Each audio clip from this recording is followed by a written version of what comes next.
कहानी की शुरुआत होती है एक ब्रेकिंग न्यूज से, जहां टीवी पर दिखाया जा रहा था कि एक शहर में इमरजेंसी लगा दी गई थी। हर जगह मर्डर और धमाके हो रहे थे। लोगों में डर और कंफ्यूजन फैल रहा था। फिर धीरे धीरे पता चला कि ये सब कुछ एक खतरनाक कंपटीशन की वजह से हो रहा है, जिसका नाम है द टूर्नामेंट। ये टूर्नामेंट हर 7 साल बाद दुनिया के किसी एक शहर में होता है। इसके रूल काफी सिंपल हैं, लेकिन बहुत ही बेरहम भी। इस खेल में लोग खुद से पार्टिसिपेट करते थे और एक दूसरे को शिकार करके मारते थे जब तक सिर्फ एक इंसान जिंदा न बचे। एक तरह से तुम रियल लाइफ पबजी समझ सकते हो इसे। जो आखिर में बचेगा उसे मिलेंगे पूरे $10 मिलियन।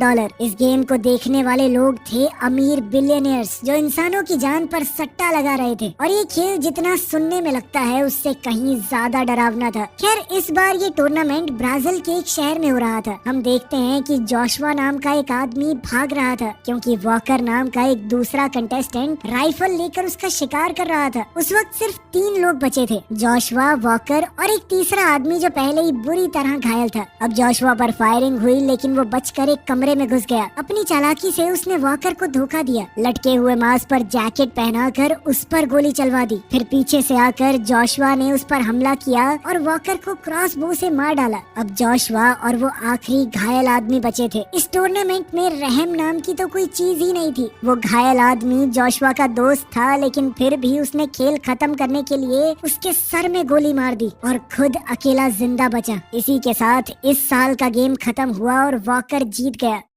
इस घटना के 7 साल बाद अब दोबारा से टूर्नामेंट होना है। इस बार ये यूके के एक शहर में होगा। इसी शहर में हम लाइजेन नाम की एक लड़की को देखते हैं, जो एक होटल के रूम नंबर 107 में गई। अंदर जाकर उसने एक खास लिक्विड के साथ हैंड गन तैयार की। वो उसे बिल्कुल 9 बजे पीना था। जैसे ही उसने वो लिक्विड लिया, धीरे धीरे वो बेहोश हो गई। फिर थोड़ी देर बाद 2 डॉक्टर्स कमरे में आए और उस पर सर्जरी की। अब पूरे शहर में सीसीटीवी लग चुके थे। फोन सिग्नल्स को बंद कर दिया गया था, इसीलिए कोई भी मदद नहीं बुला पा रहा था और किसी को भी समझ नहीं आ रहा था कि असल में हो क्या रहा है। वहीं दूसरी तरफ टूर्नामेंट का होस्ट मिस्टर पावर्स ऑडियंस को रेडी कर रहा था। अमीर लोग और पावरफुल ऑफिसर्स इकट्ठा हुए थे और सब सट्टा लगाने के लिए तैयार थे। फिर पावर ने ऐलान किया कि इस बार 30 कंटेस्टेंट होंगे। हर एक के शरीर में ट्रैकिंग डिवाइस लगाया गया था, जिससे ऑडियंस उनकी लोकेशन को हर वक्त देख सके। साथ ही हर एक प्लेयर को एक और डिवाइस दिया गया था, जिससे वो पास के दुश्मनों को डिटेक्ट कर सके। ये कंटेस्टेंट अलग अलग बैकग्राउंड से आए थे। Hitman, athlete, special forces soldiers और सीरियल किलर्स। इन्हीं के बीच में हम पिछले चैंपियन जोशुआ को भी देखते हैं। असल में जोशुआ वापस इस गेम में आया था अपनी बीवी के कातिल को ढूंढने, जिसका मर्डर 4 महीने पहले हुआ था और उसे शक था कि कातिल इन्हीं कंटेस्टेंट्स में से कोई है। हमेशा की तरह जीतने वाले को $10 मिलियन मिलने वाले थे और दुनिया के सबसे खतरनाक किलर का खिताब भी। मगर इस बार पावर्स ने एक और रूल ऐड किया, जिसके मुताबिक अब की बार टूर्नामेंट सिर्फ 24 घंटे तक चलने वाला था। अगर टाइम खत्म हो गया और एक से ज्यादा लोग जिंदा बच गए तो सबके ट्रैकिंग डिवाइसेस फट जाएंगे और सारे कंटेस्टेंट वहीं मर जाएंगे। खैर, उधर लाइजेन को अपने होटल रूम में होश आया। फिर उसने अपना हथियार उठाया और टेबल पर रखा दुश्मनों का ट्रैकिंग डिवाइस चेक किया, लेकिन तभी उसकी नजर अपने पेट पर लगे टांकों पर पड़ी, जिसका मतलब साफ था कि उसके अंदर पहले ही ट्रैकर लगाया जा चुका है। फिर कुछ देर बाद किसी ने दरवाजा खटखटाया। बाहर से आवाज आई कि वो होटल स्टाफ है, लेकिन लाइजेन तुरंत समझ गई कि ये एक जाल था। असल में बाहर स्टीव नाम का एक कंटेस्टेंट खड़ा था, मगर लाइजेन ने बिल्कुल शांत रहकर अपनी गन पर साइलेंसर लगाया और दरवाजा खोला। लेकिन अजीब बात ये थी कि हॉलवे बिल्कुल खाली था। फिर जैसे ही उसने अपनी बंदूक थोड़ी नीचे की, अचानक स्टीव सामने आ गया और उस पर हमला बोल दिया। उसी समय दोनों के बीच एक जबरदस्त फाइट शुरू हो गई। स्टीव ज्यादा ताकतवर था, लेकिन लाइजेन की फाइटिंग स्किल्स ज्यादा तेज और कंट्रोल में थी। उसने बड़ी मुश्किल से उसके चोक होल्ड से खुद को छुड़ाया और स्टीव की उंगलियां तोड़ डाली, जिससे स्टीव गुस्से में पागल हो गया। फिर लाइजेन ने उसे अपने काबू में लिया और सीधा उसके सर पर गोली मारकर मामला खत्म कर दिया। इसके साथ ही वो टूर्नामेंट की पहली किलर बन गई। अब सीसीटीवी कैमरास का फोकस दूसरे कंटेस्टेंट एंटोन पर चला गया, जो पहले एक एथलीट हुआ करता था। उसने एक जोखिम भरा काम करते हुए अपने ही शरीर से ट्रैकिंग डिवाइस निकाल दिया और उसे एक छोटे कैफे के कॉफी पॉट में डाल दिया। वो ध्यान से देखता रहा। वेट्रेस उस कॉफी को ले गई और आखिर में उसे एक कप में डाल दिया, जिसे जोसेफ नाम के एक प्रीस्ट ने अनजाने में पी लिया। जोसेफ को बिल्कुल पता नहीं था, लेकिन अब वो एंटोन की जगह बाकियों का निशाना बन चुका था। कंटेस्टेंट्स एक दूसरे को जानते तक नहीं थे, ना ही उन्हें एक दूसरे के चेहरे पता थे। सिर्फ अमीर लोग ही सीसीटीवी से सब कुछ देख रहे थे। इस वजह से किसी को नहीं पता चला कि एंटोन का ट्रैकर अब जोसेफ के अंदर चला गया है। वहीं बाहर एक स्नाइपर पहले से जोसेफ पर निशाना लगा रहा था, जबकि एक और कंटेस्टेंट कार के अंदर शॉटगन के साथ इंतजार कर रहा था। अब स्नाइपर ने पहले कार वाले कंटेस्टेंट को मारने का फैसला किया, क्योंकि अगर वो सीधा जोसेफ को मार देता तो दूसरा दुश्मन भाग सकता था। इसके बाद स्नाइपर ने दोबारा जोसेफ पर निशाना लगाया, लेकिन गोली चलाने से पहले ही एंटोन ने स्नाइपर की गर्दन घुमा दी। इधर एंटोन के शरीर में कोई भी ट्रैकर नहीं था, इसीलिए वो बिना डिटेक्ट हुए किसी को भी मार सकता था। उसने जोसेफ को अपनी जगह एक जिंदा शिकार की तरह इस्तेमाल करना शुरू किया। साथ ही उसने स्नाइपर की राइफल भी ले ली, जो उसकी स्ट्रैटेजी के हिसाब से एकदम परफेक्ट थी। वहीं दूसरी तरफ जोसेफ एक चर्च में चला गया और पूरी ईमानदारी से प्रार्थना करने लगा। उसे तो बिल्कुल भी अंदाजा नहीं था कि उसके आसपास कितनी खतरनाक गेम चल रही है। तभी लाइजेन वहां आ पहुंची और कंफ्यूजन में उस पर बंदूक तान दी। उसके ट्रैकर के हिसाब से जोसेफ उसका दुश्मन था, लेकिन जोसेफ ने कोई हमला नहीं किया। उन दोनों के इतना करीब होने से दूसरे कंटेस्टेंट्स का ध्यान भी वहां आ गया। तभी अचानक चर्च के दरवाजे एक धमाके से उड़ गए। उसी पल यूरी नाम का एक रशियन कंटेस्टेंट अंदर घुसा और तुरंत एक और बम फेंक दिया। इस धमाके की वजह से लाइजेन बेहोश हो गई। अब मौका देखते ही यूरी सीधा निहत्थे जोसेफ को मारने आगे बढ़ा, लेकिन तभी लाइजेन होश में आ गई और तुरंत जबरदस्त पलटवार किया। उनकी इस लड़ाई में यूरी अपने ताकतवर शरीर की वजह से भारी पड़ रहा था, और जब लाइजेन मुसीबत में थी तब जोसेफ ने हिम्मत जुटाकर एक शॉटगन उठाई और बीच में आ गया। इससे यूरी का ध्यान लाइजेन से हट गया। बस वही छोटा सा मौका लाइजेन को मिल गया जिसका उसे इंतजार था। फिर उसने बिना रुके हमला किया और यूरी की पैंट से लटके हुए ग्रेनेड की पिन निकाल ली। कुछ ही पलों में ग्रेनेड के फटने से यूरी तुरंत मारा गया। अब लाइजेन को जोसेफ पर शक हुआ, तो उसने जोसेफ से पूछा कि तुम इस टूर्नामेंट में कर क्या रहे हो। तब सच्चाई सामने आई कि जोसेफ को तो टूर्नामेंट के बारे में कुछ पता ही नहीं है और उसके पेट में कोई सर्जरी का निशान भी नहीं था। वहीं कंट्रोल रूम में एक स्टाफ ने पावर्स को बताया कि एंटोन ने अपना ट्रैकर निकाल कर जोसेफ नाम के एक प्रीस्ट के अंदर डाल दिया है। अब मजबूरन सीसीटीवी टीम को पूरे शहर के कैमरास के जरिए एंटोन को ट्रैक करना पड़ रहा था। दूसरी तरफ जोशुआ ने एक और कंटेस्टेंट को बड़ी सफाई से मार दिया। इस खून से उसे एक जरूरी सुराग मिला। उसकी बीवी का कातिल शायद माइल्स नाम का एक आदमी है, जो अमेरिका से यहाँ आया था। उसका बर्ताव भी बिल्कुल अजीबोगरीब था। माइल्स पहले ही एक प्लेयर को मार चुका था और उसने उसकी उंगली काट कर ट्रॉफी की तरह रख ली। साथ ही वो इतना बेरहम था कि बिना वजह एक कुत्ते को भी गोली मार दी। खैर कुछ ही देर बाद लाइजेन ने पावर्स से कांटेक्ट किया और बताया कि जोसेफ बिना जाने इस गेम में फंस गया है और उसके शरीर के अंदर ट्रैकर है। मगर पावर्स को इस बात से कोई फर्क नहीं पड़ा। उसने बस इतना कहा कि गेम जारी रखो और जोसेफ के अंदर ट्रैकर है तो जीतने के लिए उसको भी मारना पड़ेगा। तभी अचानक एक और औरत ने अपनी गाड़ी सीधा लाइजेन और जोसेफ पर चढ़ाने की कोशिश की, मगर लाइजेन ने तुरंत टायर पर गोली मारी जिससे गाड़ी उलट गई। इधर भागने की बजाय जोसेफ, जो कि अभी भी सिचुएशन को समझ नहीं पा रहा था, वो उस औरत को बचाने के लिए उल्टी हुई गाड़ी के पास चला गया। उसने औरत को गाड़ी फटने से पहले बाहर निकालने की कोशिश की। उसकी इस अच्छाई के चक्कर में वो लगभग मर ही जाता, लेकिन लाइजेन ने वक्त रहते हमलावर को मार दिया। इसके बाद लाइजेन ने जोसेफ को टूर्नामेंट के बारे में सब कुछ समझाया। उधर टूर्नामेंट के होस्ट पावर्स ने जोसेफ को भी अब ऑफिशियली एक कंटेस्टेंट बना दिया था। इससे जोसेफ काफी घबरा गया और अपने शरीर से ट्रैकर निकालने की कोशिश करने लगा। तभी अचानक एक पुलिस वाला उनके पास आया। जोसेफ ने सोचा कि पुलिस वाले तो बचा लेंगे मुझे, लेकिन असल में वो भी एक कंटेस्टेंट निकला और उसने सीधा जोसेफ पर बंदूक तान दी, मगर लाइजेन ने पहले ही गोली चलाकर उसे खत्म कर दिया। उधर एंटोन अभी भी जोसेफ के सिग्नल का पीछा कर रहा था और अब क्योंकि जोसेफ ऑफिशियली एक प्लेयर बन गया था, वो उसका डायरेक्ट शिकार बन गया। फिर जैसे ही जोसेफ ने एंटोन को देखा, उसे सब कुछ समझ आ गया, क्योंकि उसने कॉफी शॉप के अंदर एंटोन को देखा था। उसने आज बस कॉफी ही पी थी। वो समझ गया कि ट्रैकर कैसे पहुंचा उसके शरीर में। खैर अब लाइजेन ने तुरंत जोसेफ को गाड़ी में बैठाया और दोनों वहाँ से भागे। काफी मुश्किलों के बाद वो एंटोन से बचकर निकल गए। वहीं दूसरी ओर एक नाइट क्लब में माइल्स के आसपास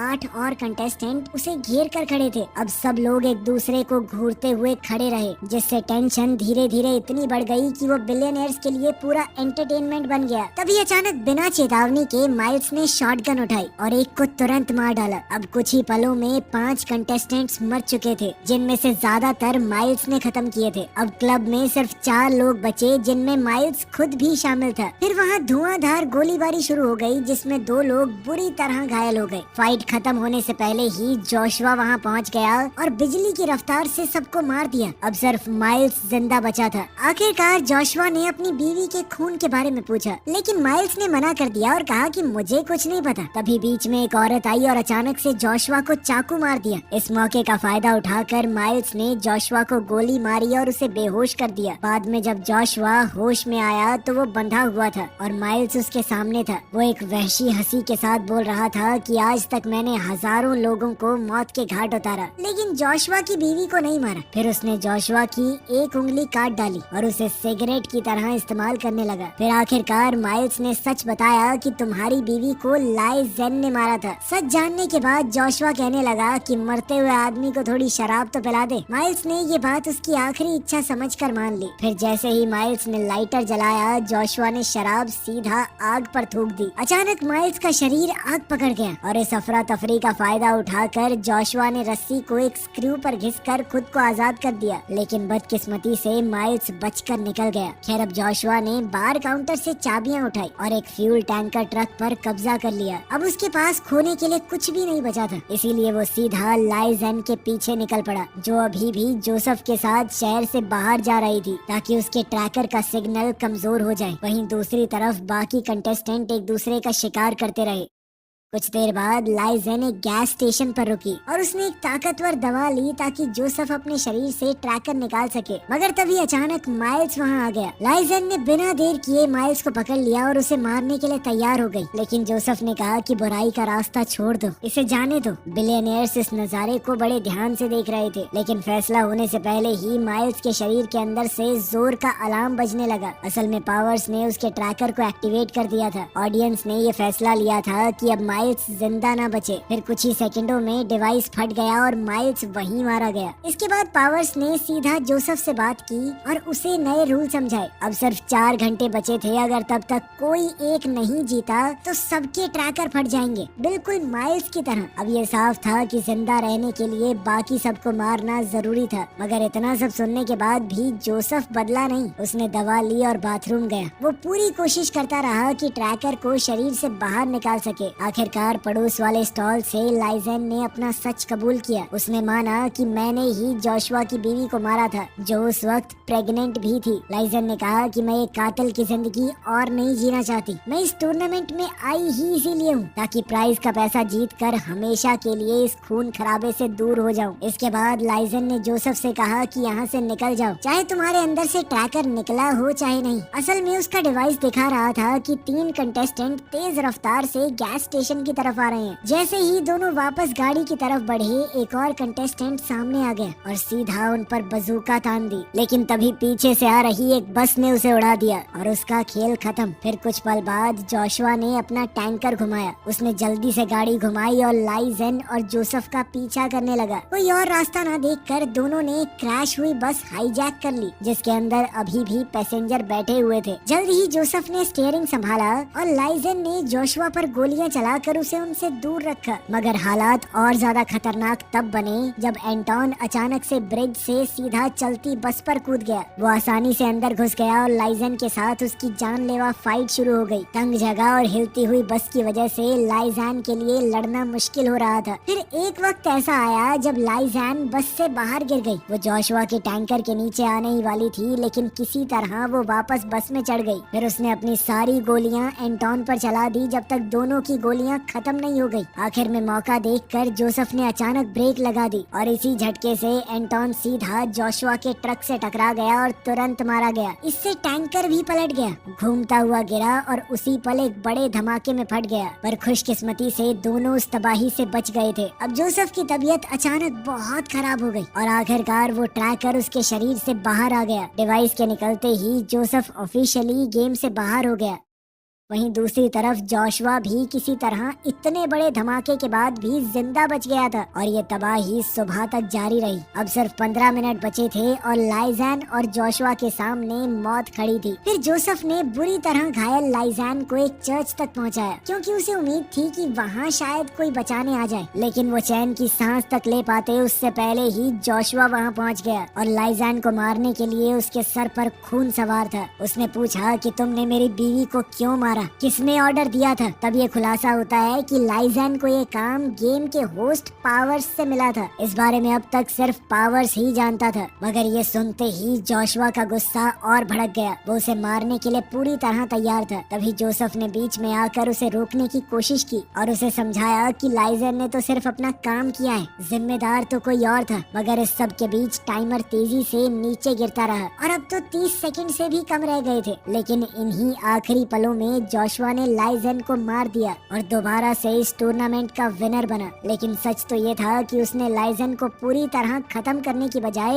उसके शरीर से ट्रैकर निकाल दिया था। फिर कुछ ही देर बाद एक लिमोजीन आई और जोशुआ को वापस टूर्नामेंट के व्यूइंग रूम में ले गई। वहाँ जोशुआ को लगातार दूसरी बार टूर्नामेंट जीतने पर बधाई दी गई और उसे दुनिया के सबसे खतरनाक किलर का खिताब दिया गया। फिर ड्रिंक्स बांटी गई और पूरा क्राउड जोर जोर से जश्न मनाने लगा। अब उसके जीतने की पार्टी शुरू हो चुकी थी, लेकिन जोशुआ के अंदर अभी भी सिर्फ गुस्सा था। उसने अपना ग्लास फेंका और अचानक से टेबल पर चढ़ गया और सीधा पावर्स के मुंह पर थूक दिया। ये $10 मिलियन उसके लिए बिल्कुल बेकार थे क्योंकि उसे सिर्फ एक जवाब चाहिए था। आखिरकार पावर्स ने सच बोल दिया। उसने जोशुआ की बीवी को सिर्फ पैसों के लिए मरवाया था क्योंकि जोशुआ ने टूर्नामेंट में दोबारा आने से मना कर दिया। अगर वो ना आता तो स्पॉन्सर पीछे हट जाते, इसीलिए पावर्स ने उसकी बीवी का मर्डर करवाया था। लेकिन ये सच सुनते ही जोशुआ का सब्र टूट गया। उसने गुस्से में पावर्स को पकड़ लिया और लाइजैन के शरीर से निकाला गया ट्रैकर जबरदस्ती उसके मुंह में डाल दिया। इसके साथ ही सिस्टम तुरंत एक्टिवेट हो गया। अब टाइमर पर सिर्फ 3 सेकंड बचे थे और उसी पर दोनों ट्रैकर फट गए, जिससे जोशुआ और पावर्स दोनों वहीं मर गए। फिर जैसा कि हर टूर्नामेंट के बाद होता था,